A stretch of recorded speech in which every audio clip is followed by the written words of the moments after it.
Olá, pessoal! Sejam muito bem-vindos à 15ª Chamada Nacional. É um prazer enorme estar aqui com vocês. Eu sou a doutora Carol Pimentel, nutricionista, membro do Conselho Consultivo de Nutrição da Herbalife, e hoje a gente vai conversar sobre um tema que eu adoro, nutrição e alimentação saudável. Eu espero que vocês aproveitem muito, utilizem todas as dicas para aderirem a hábitos cada vez mais saudáveis e mais do que isso, motivar todo mundo que está perto de vocês a terem um estilo de vida saudável e ativo. Então vamos lá, vamos começar a entender, por exemplo, como funciona esse mercado de alimentação saudável aqui no Brasil.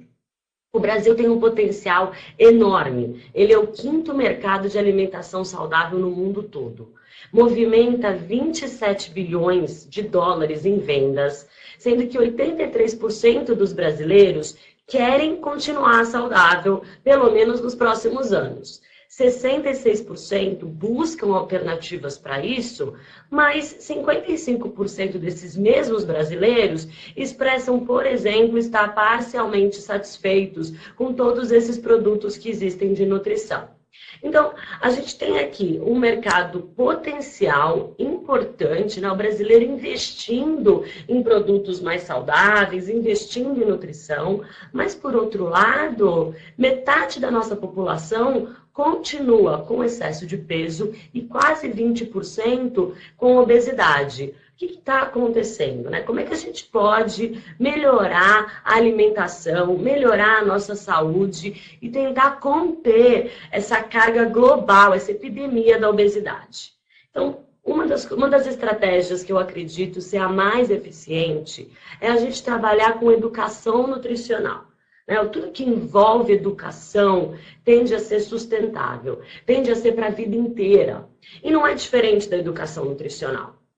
Se a gente for definir esse termo, essa proposta é definida como qualquer combinação de estratégias educacionais, que são acompanhadas por apoios ambientais e, na verdade, se destinam por uma ação voluntária da escolha alimentar e de outros comportamentos nutricionais que estão envolvidos, né, na escolha dos alimentos. Ou seja, quando a gente se educa ou educa, né, algum indivíduo a ter bons hábitos em relação à alimentação, isso faz com que esse comportamento seja intrínseco, ou seja de dentro para fora na hora de escolher alimentos cada vez mais saudáveis e que vão favorecer não só a saúde, mas também o bem-estar.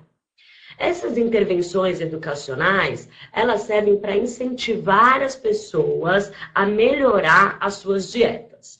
Quando a gente melhora a dieta, quando a gente adere a uma alimentação mais saudável, não só isso reflete na melhora do nosso peso corporal e da composição corporal, mas também na melhora ou na redução do risco de todas as doenças que são associadas ao excesso de peso e à obesidade, como, por exemplo, prevenir a crescente incidência de doenças cardíacas e ainda economizar gastos com a saúde, porque a gente está investindo em saúde, né? E não no tratamento das doenças.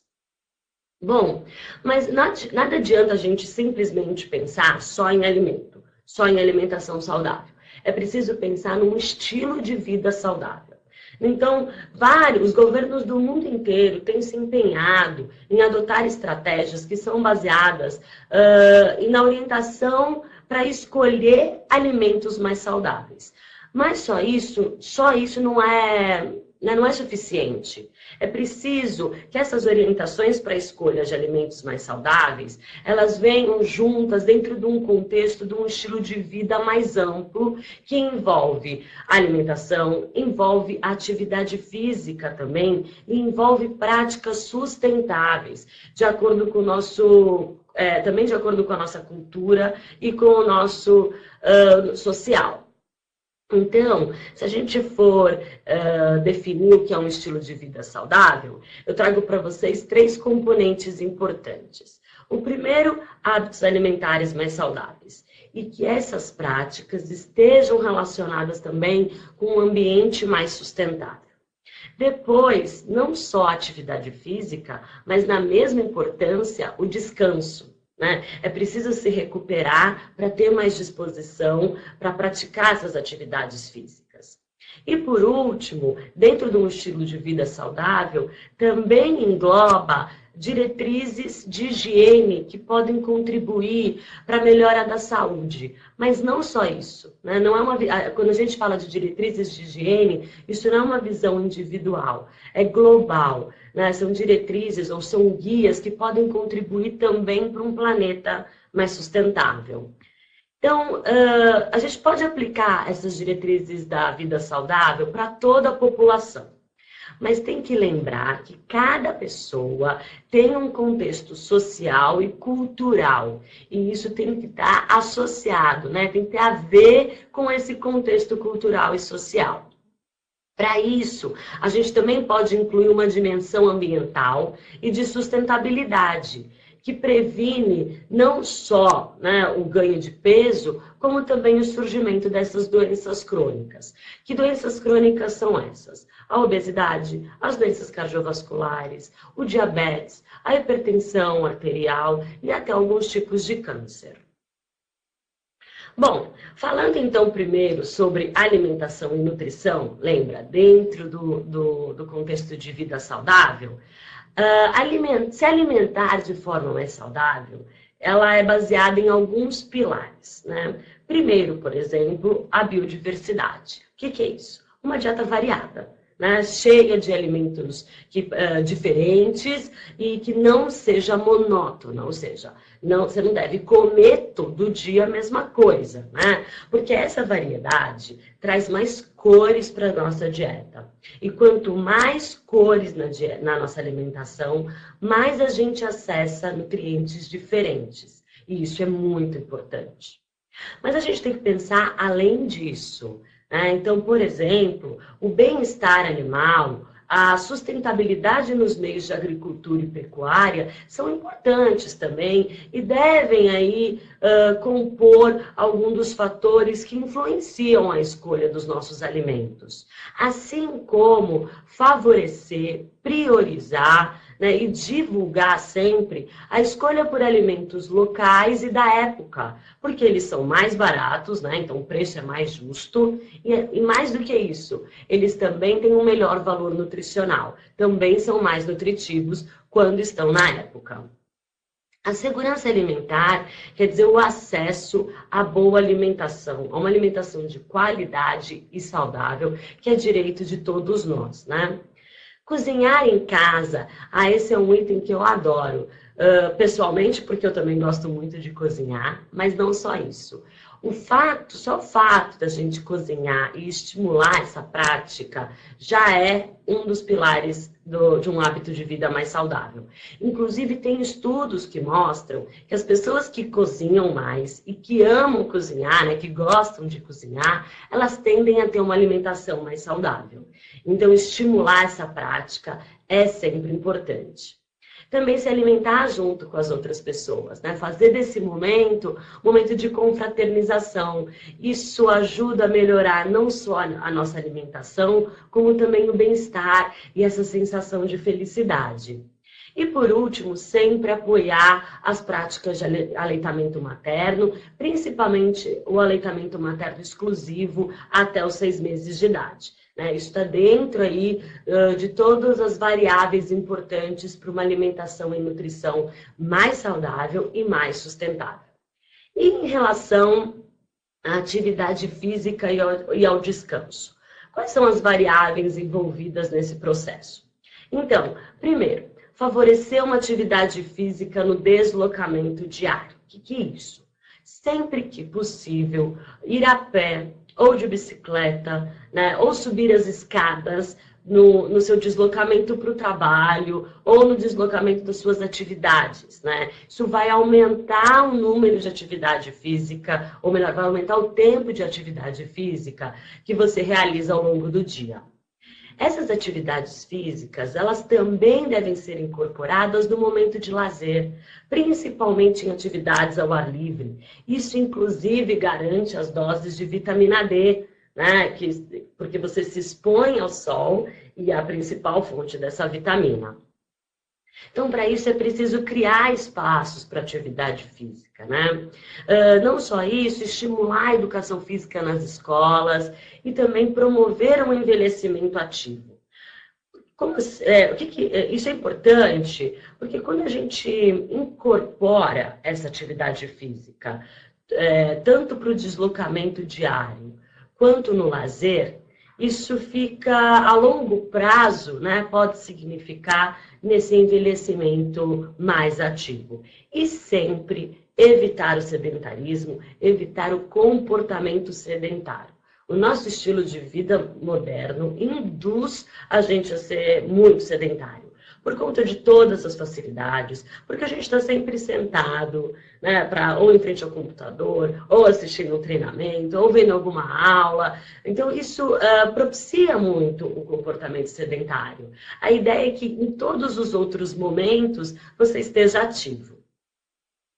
E por último, né, que aí incorporando também o estilo de vida saudável, a gente tem os pilares da educação e higiene, que é muito mais amplo do que só garantir segurança, né, nessas práticas de higiene. É contribuir para a reciclagem, não usar inseticidas em casa, por exemplo, usar meios de transportes mais sustentáveis, racionar o uso da energia elétrica, utilizar a água com responsabilidade e contribuir para uma atmosfera mais limpa. Contribuir para um meio ambiente mais saudável e sustentável. Isso é contribuir para um planeta melhor. Então tem tudo a ver quando a gente fala de estilo de vida saudável e hábitos mais saudáveis. Bom, mas focando agora especificamente em alimentação e nutrição, o que a Organização Mundial de Saúde, né, diz para a gente de como a gente deve se comportar em relação à dieta e à alimentação saudável? Bom, o que é, ou melhor, quais são os indicadores de uma dieta mais saudável? Consumir regularmente, eu diria diariamente, frutas, verduras e legumes, as castanhas e grãos integrais, por exemplo, milho, aveia, trigo ou arroz integral. Em paralelo, as frutas e os vegetais, daí a gente está falando de verduras e legumes, exceto batata doce, mandioca, né, outras raízes muito ricas em amido, essas não são classificadas nesse grupo, elas são classificadas no grupo dos cereais, que também são importantes, mas não entram nessas quantidades. Então, frutas e verduras, elas devem ser consumidas aproximadamente 5 porções por dia, o que vai dar por volta de 400 gramas de fruta, verdura e legume todo dia. Não é fácil atingir essa recomendação, eu reconheço. Por isso é preciso planejamento. E sempre escolher alimentos e preparações cuja base são feitas por esses alimentos. Aí a gente consegue, né, ficar próximo aí do consumo recomendado. Em relação aos açúcares, a ideia é limitar o consumo de açúcar para até aproximadamente 10% da ingestão total de energia. Como assim? Isso equivale mais ou menos a 50 gramas de açúcar ou 12 colheres de chá para uma pessoa que consome 2.000 calorias. Você deve estar pensando, mas isso é muita coisa. Mas a gente tem que ter atenção que esse açúcar não é só o açúcar adicionado, aquele que a gente coloca no cafezinho, por exemplo. Não, é um açúcar que já está contido em muitos alimentos. Então é preciso ter atenção ao rótulo, né, para limitar sempre esses alimentos que contêm uma alta ingestão, ou uma alta quantidade de açúcar. Eu falei em 10%, mas hoje a Organização Mundial de Saúde diz para a gente que o ideal é limitar a 5%, ou seja, a metade ainda desses valores de açúcar adicional. Então, não é para excluir um docinho, né, que faz todo sentido no momento mais agradável, numa hora de comemoração, não é isso. Mas é ter atenção sempre aos alimentos que são ricos em açúcar e restringir, né, moderar esse consumo. Em relação às gorduras, o ideal é que elas fiquem por volta de 30% da dieta. Então, não fica atento muito nesses valores, 30%, 10%, né? Porque as porções que a gente vai falar a seguir já contemplam essa distribuição. O importante aqui é você lembrar que as gorduras, elas devem, o consumo de gorduras deve ser sempre mais saudável. O que eu quero dizer? Gordura boa. E aonde estão essas gorduras boas, ou também conhecidas como insaturadas? Estão nos peixes, nas frutas como o abacate e o açaí, nas nozes e nas castanhas em geral, nos óleos de canola, girassol, soja e principalmente o azeite de oliva, que além dessa gordura insaturada, também tem outros compostos que fazem muito bem à nossa saúde. Então, sempre escolher alimentos com esse tipo de gordura e evitar aquelas gorduras que são saturadas, por exemplo, carnes muito gordas, queijos muito amarelos, né? A banha de porco, o óleo de coco também tem que ser usado com moderação, né? Então, deixa esses alimentos para quando eles fizerem sentido numa refeição de final de semana ou de uma data comemorativa, daí eles têm aí o seu lugar. Mas diariamente a gente sempre deve preferir essas gorduras mais saudáveis e evitar as chamadas gordura trans. Essa informação a gente também escolhe, também acessa lendo o rótulo dos alimentos. Tem que evitar a gordura trans, porque ela está relacionada com o aumento da doença cardiovascular, principalmente, com o aumento do colesterol ruim. Então, evitar esses alimentos que são de panificação, por exemplo. Então, a pizza congelada, alimentos fritos, margarinas. Existem opções desses alimentos livres de gordura trans. Então, é sempre importante olhar o rótulo, né? E sal, né? A hipertensão atinge muitos da nossa população, muitos indivíduos da nossa população. Então, o consumo do sal, ele também tem que ser de maior atenção. O que a Organização Mundial de Saúde preconiza é consumir aproximadamente 5 gramas de sal por dia, que equivale a 1 colher de chá. A gente ultrapassa muito o consumo de sal, né? Porque a gente adiciona muito sal às nossas preparações. Então é preciso não só moderar o que a gente vai adicionar de sal nas nossas receitas, como também tirar o saleiro da mesa, né? Evitar essa adição de sal por adição. E aí, um exemplo de um padrão de dieta que segue todas essas diretrizes que a gente comentou aqui, né? Que eu comentei aqui com vocês, que é a dieta mediterrânea. Né? Ela tem uma proporção, uma distribuição de alimentos que vai muito de encontro com todas essas diretrizes que a gente conversou até agora. E o que a gente precisa fazer? Adaptar a dieta mediterrânea aos alimentos brasileiros. Porque lembra, é preciso escolher esses alimentos locais, sazonais, porque eles contribuem não só para uma melhor nutrição, mas também para um planeta mais sustentável, né? Então a ideia aqui é utilizar os conceitos básicos da dieta mediterrânea, porque ela é muito rica em nutrientes e favorece a nossa saúde, mas incorporar ou substituir por os alimentos brasileiros. Então vamos ver. Quando a gente pensa na dieta mediterrânea como um padrão de dieta adequado, isso acontece porque a população que utiliza esse padrão de dieta consome diariamente grãos integrais. Então, pães integrais, cereais integrais, né? Então, a aveia, o arroz integral, como a gente falou aqui, a quinoa também, né? O trigo integral e batatas também, em porções de 6 a 8 porções diárias. O que isso quer dizer? Que é a base aí da dieta também, né? Assim como deve ser a nossa alimentação. As frutas correspondem a 3 porções diárias, os vegetais de 3 a 4 e os outros legumes de 1 a 2 porções por dia. Eles também utilizam o azeite de oliva como a principal fonte de gordura da dieta. Então, isso seria bem interessante para quem conseguir incluir esse azeite de oliva diariamente na alimentação. O vinho tinto, que também é uma característica, né? Lá eles tomam uma taça de vinho tinto diariamente. Aqui, traduzindo para o Brasil, se você não faz, se você não tem esse hábito, isso pode ser também substituído pelo suco de uva integral. Ele também entrega aí boas quantidades de resveratrol, que é um composto bioativo presente nas uvas e que estão relacionados à diminuição da doença cardíaca.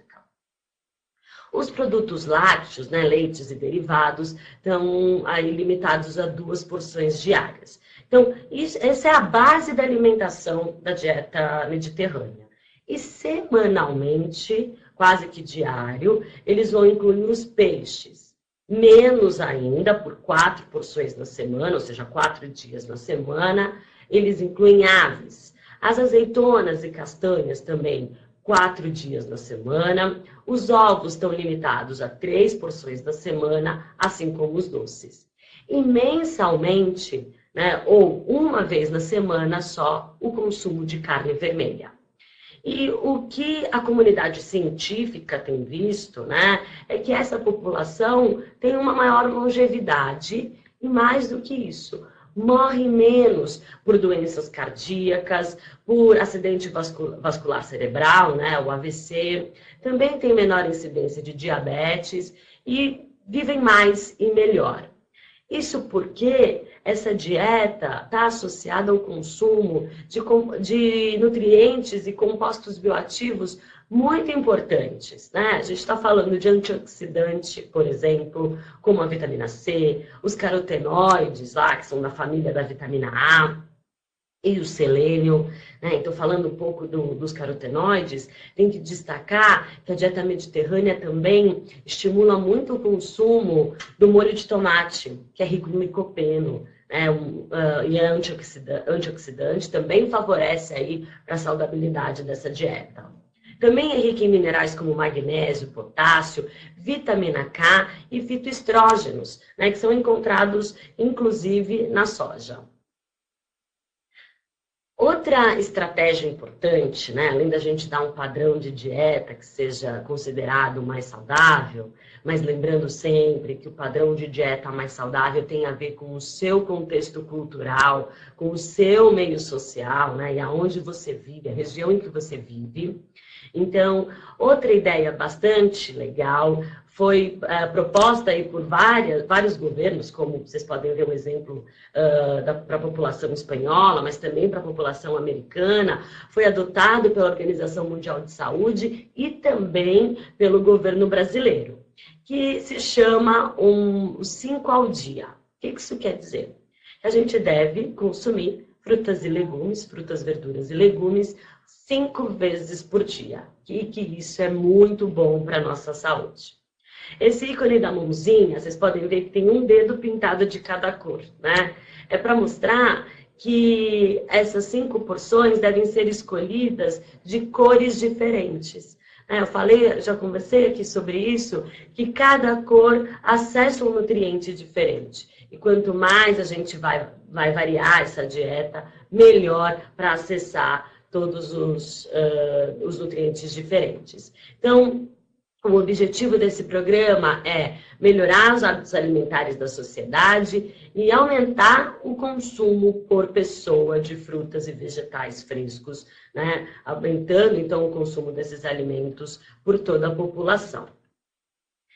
Não só isso, fruta, verdura, legume são considerados alimentos de alta densidade nutricional. O que quer dizer esse termo? Por que a gente tem estimulado muito, né, para fazer escolha baseada também em densidade nutricional? Porque alimentos que são ricos em nutrientes são aqueles de alta densidade nutricional. E automaticamente, quando um alimento é muito rico em nutriente, né, e a gente está falando de vitaminas, minerais, proteínas e fibras, ele também baixo, ele também é pobre em calorias, né? Ou seja, possui um valor energético, um valor de energia menor. Isso promove, isso facilita que a gente não só atinja as nossas necessidades nutricionais, ou seja, tudo aquilo que a gente precisa consumir no dia em termos de nutrientes, mas também favorece, ou melhor, evita o risco do ganho do peso, porque a gente limita aí o valor de calorias. Então, eu trouxe alguns exemplos para vocês. Esse é um rótulo de iogurte desnatado. Só para vocês entenderem que alimentos com alta densidade nutricional, eles têm menos calorias, né? Normalmente eles têm menos caloria e possuem altas concentrações de nutriente. Olha lá, aqui a gente pode ver 44% desse iogurte é composto por proteína. A gente vai falar um pouco de proteína mais para frente, mas a proteína é muito importante para manutenção dos músculos, formação dos músculos e também para promover saciedade, né? Também rico em cálcio, atingindo 1/4 de toda a quantidade que a gente precisa consumir de cálcio por dia. Também de riboflavina, que é uma vitamina do complexo B, fósforo, né? Então, num valor calórico baixo, 120 calorias por porção. Então, aí um exemplo de um alimento de alta densidade nutricional. E também é legal utilizar esse conceito na hora de comparar diferentes alimentos, que parece ser a mesma coisa. Então, olha, aqui tem uma barra de cereal sabor chocolate com castanhas e do outro lado uma barra de chocolate só com castanhas. Se vocês observarem no rótulo, por porção de 25 gramas, eles têm aproximadamente o mesmo valor calórico, aproximadamente aí 120 calorias. Porém, a barra de cereal, ela tem só 5 gramas, 4,7 gramas de açúcar. E a barra de chocolate, 12 gramas de açúcar. Por outro lado, a barra de cereal tem aproximadamente 4,3 gramas de proteína e a de chocolate só 2. E ainda tem maiores quantidades de gordura saturada, que a gente precisa limitar. Então, a gente não faz escolha só olhando o valor da caloria. A gente tem que fazer escolha pensando em quanto de nutriente importante tem em cada caloria. E isso é o conceito de densidade nutricional. Essa tela mostra bem isso, né? Quando a gente pensa em alimentos que só têm energia, só têm caloria, eles também têm um volume muito menor. Então é muito mais fácil a gente comer uma maior quantidade, porque ele provoca menos saciedade. Então olha lá, a gente tem duas dietas de aproximadamente 1.575 calorias. De um lado, só composto por alimentos que são ricos em energia, né? Ou muitas calorias, que a gente chama de alta densidade energética. Por outro lado, aqueles alimentos de baixa densidade energética, de baixa calorias, porém com muitos nutrientes, de alta densidade nutricional. E a gente pode observar a diferença na quantidade de alimentos. Então, não só é muito mais saudável, como também é muito mais fácil a gente se sentir satisfeito quando escolhe alimentos de alta densidade nutricional. Porque a gente pode consumir numa quantidade muito maior. Então fica aí também um bom exemplo de como, tá vendo que colorido, muito rico em vegetais? Né? Esse deve ser um dia aí da sua alimentação.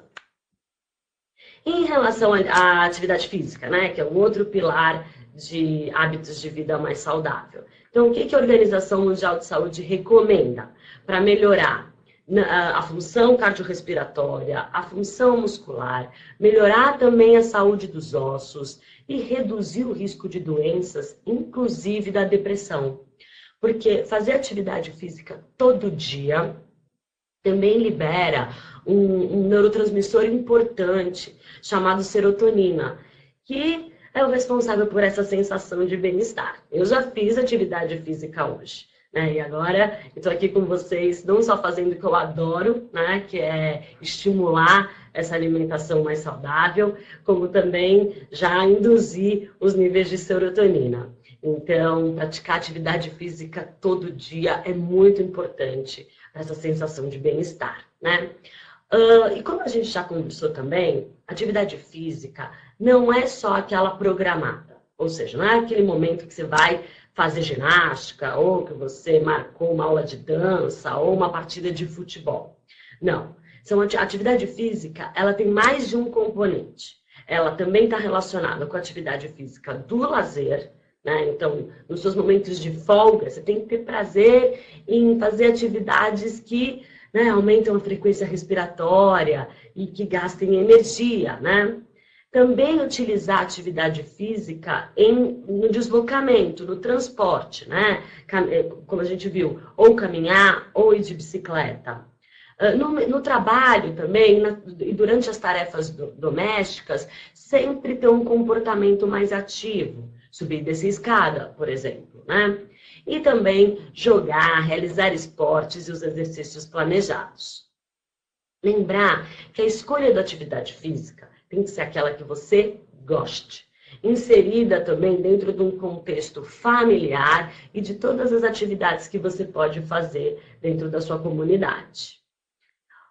Quais são as recomendações para a gente manter o peso? Né? Então, lembra, primeiro, a alimentação saudável, baseada em todos aqueles pilares que a gente já conversou, mas também realizar atividade física.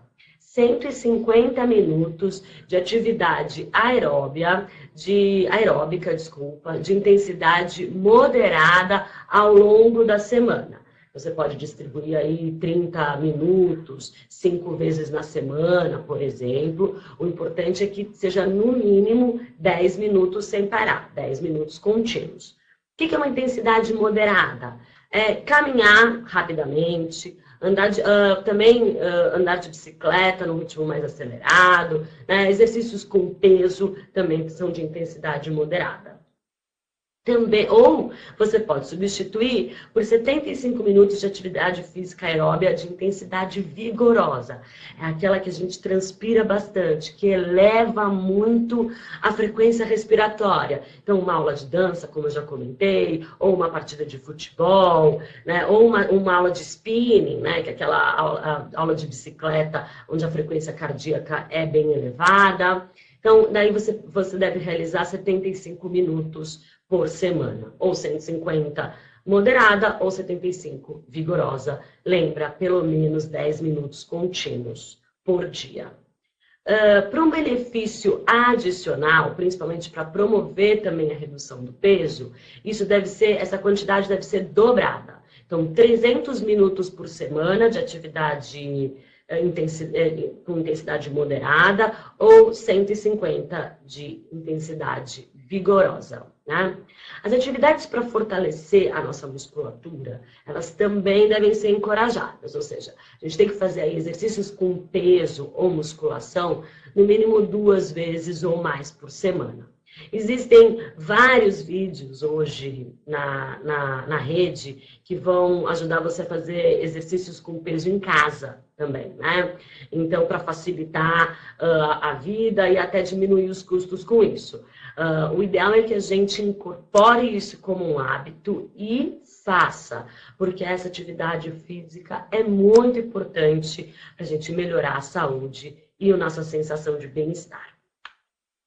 Olha lá, esse estudo que foi publicado em 2017, numa revista científica importante, ele mostrou o efeito do exercício físico em dietas com redução de energia. Então, olha o que esses pesquisadores fizeram. Eles colocaram 82 pessoas com classificação de obesidade, 82 indivíduos obesos, e dividiram em 2 grupos. Os 2 grupos receberam uma dieta hipocalórica, ou seja, uma dieta baixa em caloria. Porém, o grupo de número 2 também foi feita caminhada regular 2h30 por semana. E esse projeto, na verdade, esse estudo foi realizado por 12 semanas, aproximadamente aí 4 meses. Então, depois, olha o que eles observaram. Que, como a gente pode ver no gráfico, então a gente tem aqui, nesse eixo, a composição corporal, na verdade, o peso corporal pelo tempo, E aí observa que a menor curva é aquela dos indivíduos do grupo 2, ou seja, Os que mais perderam peso no mesmo período de tempo foi aqueles que não só realizou uma dieta apropriada, como também realizou atividade física. Então, a atividade física entra para potencializar e otimizar os efeitos dessa alimentação mais saudável. Não só isso, eles também observaram que o grupo 2 teve uma melhora na resistência à insulina, ou seja, melhora no padrão de glicemia do sangue e também uma redução do risco das doenças cardiovasculares. Então, aí todos os benefícios adicionais da atividade física. Quando a gente pensa em atividade física, um nutriente bem importante que todo mundo se pergunta é a quantidade de proteína. Então, vamos falar um pouquinho sobre ela, né? O que a gente tem visto ou estudado hoje é que o consumo diário dessa proteína, ele deve ser fracionado, ou seja, a quantidade ótima por porção varia aproximadamente, mas é aproximadamente de 20 gramas de proteína diária, 20 gramas de proteína por porção ou por refeição, para aumentar a síntese proteica, no músculo principalmente. Porções maiores não levam a benefícios adicionais. Se vocês olharem para o gráfico, isso quer dizer a síntese proteica no músculo pela quantidade de proteína. Observem que essa síntese aumenta até 20 gramas. Mas depois, isso entra num platô, né? Ou seja, não aumenta muito quanto maior é a dose de proteína. Qual que é a ideia aqui? A ideia, por exemplo, um indivíduo de 70 quilos, que precisa consumir 110 gramas de proteína por dia, não consumir isso de uma única vez, mas sim fracionar em 20 gramas por refeição ou por lanche. Assim a gente consome proteína várias vezes ao dia, nessas porções de 20 gramas, e é isso que contribui para a melhor formação dos nossos músculos e, mais ainda, contribui para a sensação de saciedade, porque a gente vai ter proteína presente em todas as refeições. Então, aí é uma consideração importante. Em termos gerais, para aquelas pessoas que têm exercício de força com a musculação e que visam o ganho de massa muscular, isso fica por volta de 1,6 a 1,7 gramas de proteína por quilo de peso. Se faz só exercício de resistência, um exercício menos vigoroso, 1,2 a 1,6 gramas de proteína por quilo de peso. Então, por exemplo, um indivíduo de 70 quilos que pratica exercício de força e quer ganhar massa muscular, só dá para ganhar massa muscular praticando exercício de força, ok? Então, ele deve consumir mais ou menos 112 gramas de proteína por dia. E daí lembra, vamos fracionar em 5 porções de aproximadamente 20 gramas por dia. Consumir essas 20 gramas por dia também antes de dormir é legal, é importante, porque também estimula a síntese proteica e melhora todo esse balanço para recuperação, para o outro dia de treino, né? Aqui eu passei vários números para vocês. Tem que lembrar que essa avaliação individual, ela deve ser feita com acompanhamento de um nutricionista ou um médico, né? É sempre bacana a gente usar os profissionais para acompanhar e embasar aí toda a quantidade, quando a gente pensa numa avaliação individual, tá? De maneira geral, pensa que se você for escolher um alimento ou um suplemento de proteína, fracionar ao longo do dia. E para ter mais disposição, né? Porque, poxa, para fazer o planejamento de toda a alimentação diária, para contribuir para um mundo mais saudável, né? E para fazer atividade física todo dia, é preciso muita energia, é preciso muita disposição também. Um dos nutrientes aí, ou uma das substâncias que são relacionadas por dar mais disposição ao nosso organismo é a cafeína, por exemplo, né? Ela reduz a percepção de fadiga, ou seja, a gente se sente um pouco menos cansado e isso ajuda a prolongar o tempo do exercício. Aqui, alguns alimentos, né? Então, por exemplo, o café coado pode chegar até 200 miligramas por porção, mas fica por volta aí de 120 miligramas de cafeína por porção de 200 ml. Então, é um copo de 200 ml, é um copo grande, tá?